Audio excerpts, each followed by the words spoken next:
السلام علیکم ورحمۃ اللہ وبرکاتہ۔ دوستان محترم، آج ہم بات کریں گے حضور کے والدہ کی شان کیا ہے، اور حضور کے والد کی شان ہم بیان کر چکے ہیں۔ اگر آپ سننا چاہتے ہیں تو ہمارے چینل پر جا کر آپ سن سکتے ہیں، اور آج صرف ہم حضور کی والدہ کے شان بیان کریں گے۔ جب حضور کے والدہ اور حضور کے والد جب دنیا میں تشریف نہیں لائے تھے، اس سے پہلے ایک وقت ایسا تھا جو جس گھر میں بچی پیدا ہوتی اسے زندہ دفن کر دیا جاتا، اسے زندہ قتل کر دیا جاتا۔ اسی دور میں ایک گھر میں ایک بچی پیدا ہوئی جن کا رنگ بالکل کالا اور آنکھیں نیلی۔ جب یہ بچی پیدا ہوئی تو اس کے گھر میں جو نوکر تھے، جو غلام تھے، وہ جا کر اپنے مالک کو یہ بات کہی کہ آپ کے گھر میں ایک بچی پیدا ہوئی ہے جن کا رنگ بالکل کالا اور آنکھیں نیلی، آپ دیکھ لیجئے۔ تو اس کے مالک نے کہا، اس دور میں کوئی خوبصورت بچہ دیکھتا نہیں، اور میں کالی بچی دیکھوں گا؟ میں ہرگز اسے نہیں دیکھوں گا۔ اس بچی کو لے کر کہیں دفن کر دو، اس بچی کو لے کر کہیں دفن کر دو۔ وہ غلام اپنے ہاتھوں میں اس بچی کو اٹھاتا ہے، اور اٹھانے کے بعد جنگل کی طرف روانہ ہو جاتا ہے۔ اور جیسے ہی جنگل پہنچا، وہاں پہنچ کر گڈھا کوڑا، اور گڈھا کوڑنے کے بعد اسی بچی کو اس گڈھے میں رکھ دیا۔ اب جیسے ہی اس پر مٹی ڈالنا چاہا، ایک آواز آئی، اے ظالم، اسے قتل نہ کرنا۔ جب یہ آواز آئی تو یہ ادھر ادھر دیکھنے لگا، کوئی آدمی اگر یہ آواز کر رہا ہے تو دیکھا کوئی انسان، کوئی آدمی موجود نہیں ہے۔ پھر انہوں نے دوبارہ مٹی اٹھایا اور جیسے ہی ڈالنا چاہا، پھر آواز آئی، اے ظالم، اسے قتل نہ کرنا۔ پھر انہوں نے سوچا کہ یہ شاید میرا گمان ہے، یہ شاید میرا یہ خیال ہے۔ پھر تیسری مرتبہ جیسے ہی مٹی اٹھایا، جیسے ہی ڈالنا چاہا، پھر یہ آواز آئی، اے ظالم، اسے قتل نہ کرنا۔ اگر یہ بچی تمہاری بوجھ لگتی ہے، اگر یہ بچی تمہاری بوجھ بن کر ہے تو اسے اسی حالت میں چھوڑ دے، اسی حالت میں چھوڑ دے۔ میں اپنے کرم سے اس کی پرورش کر دوں گا، میں اپنے کرم سے اس کی پرورش کر دیں گے۔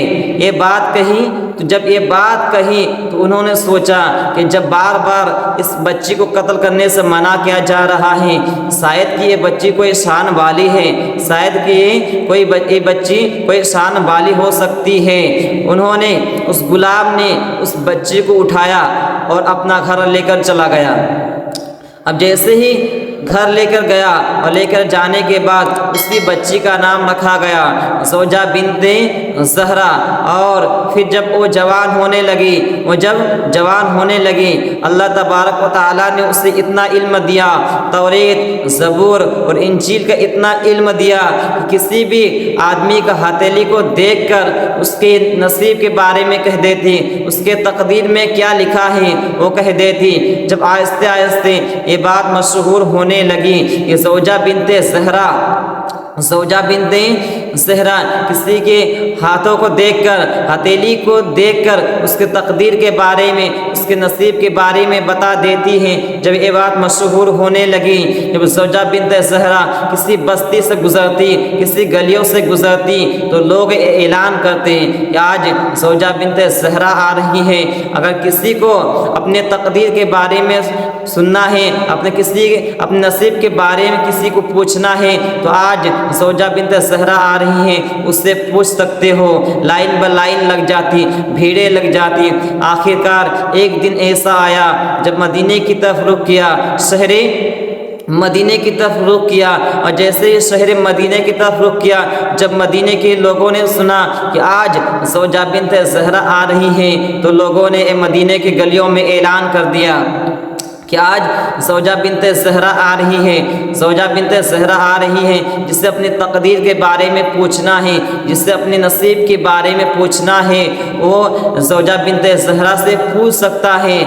تو آخر کار اتنا بھیڑ ہوئی، اتنا لائن با لائن لگ گئی، لائن با لائن لگی، لوگوں کی بھیڑ جمع ہو گئی۔ آخر کار لوگ آتے رہے اور زوجہ بنت زہرا سے اپنی ہتھیلی کو دکھا کر پوچھتے رہے کہ میرے تقدیر میں کیا ہے، میرے تقدیر میں کیا ہے، میرے تقدیر میں کیا ہے۔ آخر کار اسی درمیان سیدہ آمنہ بھی اسی درمیان موجود تھی، تمام واقعات کو دیکھ رہی تھی۔ کسی نے پوچھا، کسی نے سیدہ آمنہ سے پوچھا کہ اے آمنہ، سب اپنے تقدیر کے بارے میں پوچھ رہے ہیں، سب اپنے نصیب کے بارے میں پوچھ رہے ہیں کہ میرے نصیب میں کیا ہے، میرے تقدیر میں کیا ہے۔ اے آمنہ، تو بھی جا کر اپنے تقدیر کے بارے میں پوچھ لے۔ ابھی سیدہ آمنہ کی عمر 5 یا 6 سال کی تھی، ابھی آمنہ بچپنے کے عالم میں تھی، 5 یا 6 سال کی عمر تھی۔ تو سیدہ آمنہ نے آگے بڑھا اور آگے بڑھی، اور آگے بڑھنے کے بعد اپنی ہتھیلی کو زوجہ بنت زہرا کے سامنے رکھ دیتی ہیں، اور جیسے ہی زوجہ بنت زہرا کے سامنے رکھتی ہیں، زوجہ بنت زہرا کبھی سیدہ آمنہ کی ہتھیلی کو دیکھتی ہیں، کبھی اس کے چہرے کو دیکھتی ہے، کبھی اس کے ہتھیلی کو دیکھتی ہیں، کبھی اس کے چہرے کو دیکھتی ہیں۔ لوگ پوچھنے لگے، اے زوجہ بنت زہرا، آخر بات کیا ہے؟ جب اس سے پہلے لوگوں کی تقدیر دیکھا تو نے منٹوں میں بتا دیا، لیکن آمنہ کی ہتھیلی کو دیکھ رہی ہو، کبھی اس کے چہرے کو دیکھ رہی ہو، کبھی اس کے ہاتھوں کو دیکھ رہی ہو، کبھی اس کے ہتھیلی کو دیکھ رہی ہو، کبھی اس کے چہرے کو دیکھ رہی، آخر وجہ کیا ہے، آخر بات کیا ہے؟ تو زوجہ بنت زہرا عرض کرتی ہیں کہ یہ لوگوں سنو، تمہیں معلوم نہیں کہ یہ بچی کون ہے، یہ بچی کون ہے؟ یا پھر یہ بچی خود نبی بنے گی، یا تو یہ پھر خود نبی بنے گی، یا پھر نبی کی ماں بن کر دنیا کو نظر آئے گی، یا تو پھر یہ خود نبی بنے گی، یا پھر نبی کی ماں بن کر دنیا کو نظر آئے گی۔ دوستان محترم، کائنات میں سب سے خوش نصیب ماں، کائنات میں سب سے خوش نصیب ماں، اس سے بھی بڑھ کر کوئی خوش نصیب کیا ہو سکتی ہے؟ جن کے گود میں سید الانبیاء آئیں گے، جن کے گود میں تمام نبیوں کے سردار آئیں گے، جن کے گود میں تمام پیغمبروں کے سردار آئیں گے، جن کے گود میں تمام رسولوں کے سردار آئیں گے، اس سے بھی خوش نصیب کیا ماں ہو سکتی ہے؟ دوستان محترم، اسی طرح زندگی آگے بڑھنے لگی، زندگی آگے بڑھنے لگی، زندگی آگے بڑھنے لگی۔ ایک وقت آیا جو سیدہ آمنہ جوان ہو گئی، اور ایک دن سیدہ آمنہ آرام کر رہی تھی، اور اس کے والد اس کے چہرے کی طرف دیکھ کر آنکھوں میں آنسو آ گئے۔ اس کی بیوی نے پوچھا، اے میرے شوہر تاجدار، آخر بات کیا ہے، آخر معاملہ کیا ہے کہ آمنہ کو دیکھ کر آنکھوں میں آنسو آ گئے؟ آخر وجہ کیا ہے؟ تو وہاب بن منبہ کہنے لگے کہ میں یہ سوچ رہا ہوں کہ اللہ تبارک و تعالیٰ نے مجھے اتنی شان والی بیٹی عطا کیا ہے، اللہ تبارک و تعالیٰ نے مجھے اتنی شان والی، اتنا پاک دامن والی، اتنا عابدہ، اتنا طاہرہ، اتنا خالصہ اللہ نے مجھے بیٹی عطا کیا ہے۔ اس کا جوڑا کہاں سے آئے گا؟ اس کا رشتہ کہاں سے آئے گا؟ یہ کس کے گھر جائے گی؟ ادھر اپنی بیٹی کے بارے میں سوچ رہے تھے، حضرت سیدہ آمنہ کے والد اپنی بیٹی کے بارے میں سوچ رہے تھے، ادھر شہر مکہ میں حضرت عبد المطلب اپنے بیٹے کے بارے میں سوچ رہے تھے کہ میرا بیٹا، اللہ نے مجھے اتنا پارسا، اتنا پاک دامن والا اللہ نے مجھے بیٹا عطا کیا ہے، اس کا جوڑا کہاں سے آئے گا؟ اس کا رشتہ کہاں سے آئے گا؟ ادھر سیدنا عبداللہ کا باپ اس کے بیٹے کے بارے میں سوچ رہا تھا کہ میرا بیٹا کا رشتہ کہاں سے آئے گا۔ اب یہ سوچتے سوچتے صحن کعبہ میں آرام کرنے لگے، اور آنکھ لگ گئی، اور خواب میں کیا دیکھتے ہیں کہ ایک بزرگ آیا، اور آنے کے بعد ایک بزرگ آیا اور آنے کے بعد کہا یا عبد المطلب کیا اپنے بیٹے کے نکاح کے بارے میں پریشان ہو؟ تو عبد المطلب نے کہا ہاں میں اپنے بیٹے کے نکاح کے بارے میں پریشان ہوں کہ میرا بیٹا اتنا شان والا، اتنا فارسا، اتنا عابد مزار ہے، اس کا رشتہ کہاں سے آئے گا؟ اسی کے بارے میں میں سوچ رہا ہوں کہ اس کا جوڑا کہاں سے آئے گا۔ تو بزرگ کہنے لگے کہ صبح اٹھنا اور چلے جانا شہر مدینہ چلے جانا، وہاں بن منبہ کی بیٹی میں لی گئی، اسی کے ساتھ تمہارا بیٹا کا نکاح ہوگا۔ اب جیسے ہی یہ بات کہنا تھا، جیسے ہی صبح ہوئی اور صبح ہونے کے بعد سیدنا عبداللہ کے علاوہ تمام بیٹوں کو لیا، تمام بیٹوں کو ساتھ لیا، تمام دوستوں کو ساتھ لیا اور لینے کے بعد شہر مدینہ چلے گئے۔ شہر مدینہ جیسے ہی پہنچے اور حضرت وہاب بن منبہ کا دروازے پر جیسے ہی پہنچے اور دستخط لگایا، جیسے ہی دستخط لگایا وہاب بن منبہ دروازہ کھولتے ہیں اور کیا دیکھتے ہیں کہ آج ہمارے گھر سرکار مکہ آیا ہے۔ تو پھر وہاب بن منبہ کہنے لگے یا عبد المطلب آخر آج اس غریب کا چوکھٹ کیسے یاد آ گیا؟ آج اس غریب کا دروازہ کیسے یاد آ گیا؟ تو وہاب بن حضرت عبد المطلب اپنے ہتھیلی کو، اپنے ہاتھ کو اور چادر کا آگے بڑھاتے ہیں اور بڑھانے کے بعد عرض کرتے ہیں کہ وہاب بن منبہ میرے دامن میں اپنی بیٹی کو، میرے گود میں اپنی بیٹی کو دے کر مجھے عزت حاصل کرنے دے۔ یعنی یہ کہنا چاہتے تھے کہ آپ کی بیٹی کا نکاح میرے بیٹی کے ساتھ کرا کر مجھے عزت حاصل کرنے دے۔ اس وقت اسی طرح رشتہ کیا جاتا تھا، مطلب کہنا یہ چاہتے تھے کہ آپ کی بیٹی کا نکاح میری بیٹی کے ساتھ کرا کر مجھے عزت حاصل کرنے دیں۔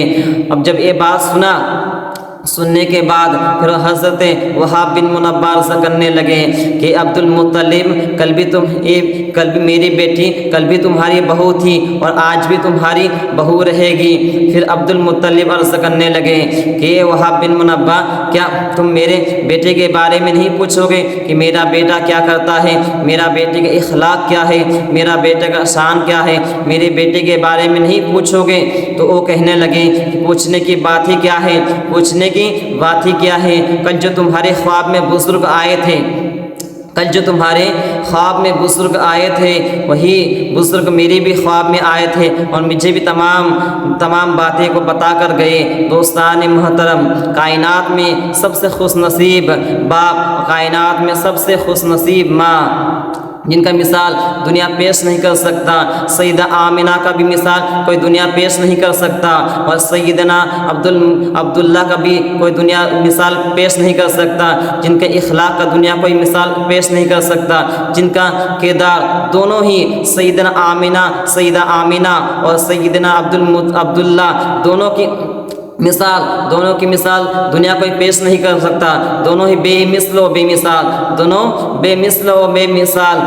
دوستان محترم، اسی کی گفتگو کو، اسی کی بیان میں اگلے ویڈیو میں انشاءاللہ لاؤں گا۔ اللہ تبارک و تعالیٰ سے دعا ہے کہ میں نے جتنی بھی باتیں انجانے اور جانے میں کسی طرح بھول چول ہوئی ہیں، اللہ کے بارگاہ میں میں توبہ کرتا ہوں، توبہ استغفر اللہ ربی من کل ذنب واتوب علیہ۔ تمام مسلمان کو سننے سے زیادہ عمل کرنے کی توفیق عطا فرمائے، تمام مسلمان کو اہدنا الصراط المستقیم پر چلنے کی توفیق عطا فرمائے، تمام مسلمان کو سنت مصطفیٰ پر زندگی گزارنے کی توفیق عطا فرمائے۔ السلام علیکم ورحمۃ اللہ وبرکاتہ۔